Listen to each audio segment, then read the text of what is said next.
Good afternoon po. Ay, tara. Samahan niyo akong kumuha ng dragon fruits. Kukuha kaming dragon fruits. Hinog na yung mga dragon fruits ko. Kukuha tayo. Samahan niyo ako. Ako ngayong bunga ng ano tawag dyan? Yung ngayon may galing nakaparating lang sa Laguna. Alam mo ba ngayang gulay na may tinik-tinik? Yan po ay langka. Papaya yan. Tapos ayan naman mga dragon fruits. Meron lang tayo ngayong harvest. Marami ngayong bunga ang aking rambut, ang aking dragon fruits. Tara, kunin natin. Nasaan yung isa yo? Ay, kinuha na ni Kuya. Ayun pala, nandoon. Ay, ito, kukunin natin. Ayan guys. Titikasin natin. Ayun. Kunin mo na guys. Ayan, tigati. Ayan si Yuan, siya ang kukuha. Siya ang kukuha. Sige nga, Yu. Sige so. Ikutin mo. Wow, namnam. Wow, yummy. O sige, si tita naman kukuha. Ito yon, isang kukunin. Kaso medyo payat. Medyo ayoko ng payat. Payat na nga ako eh. Hanap tayo na medyo mataba-taba. Guys, ang kukunin ko ngayon. Kasi gusto ko yung medyo malaki. Ang problema, Ayan po, may bulaklak po mumulak. kaya nga namumulaklak sila eh. Kaso ang problema ay buhis buhay. Ayan o. Kukuha natin. Ayan mo.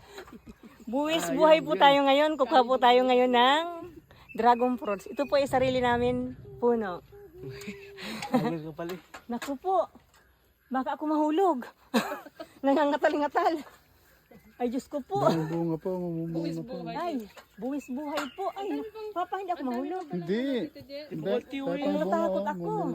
Ay, Hanggang buong Mayo yan may bunga. ay natatakot ako pa. Sige pa, isa pa. Saglit lang po. Medyo nakakatakot. Ay, pa. Hindi. Kumatakot. Nakakakit ka nga sa nyog. Diyos ko po, natatakot. Oo, dali na. Saglit lang po, mga guys. Medyo buwis buhay po tayo ngayon. Saglit lang po. Gusto kasi ito medyo mataba. Tatapon natin to kasi medyo, ayan. One, don't. Yan, kukunin na natin. Maraming. Aray ko po. Ay, Diyos ko ma'am. Ay, Diyos ko po. Ay! Pilipitin mo. Ay! Ay. Nangangatal po. Ngakin po. Takot. Wow! Oh, kunin mo na pa. Takot ako. Iyo, kunin mo ngayon. Yan, salamat. Sige so, laki oh. Laki oh. Say hi. Si hi, happy. Tara. Tig-isa kaming dalawa ninyo ah. Ito guys, so laki sa akin no. Tanggalin mo yung pungot-pungot. Ayan, nakakuha kaming dalawa. Kakain tayo dragon fruits oh.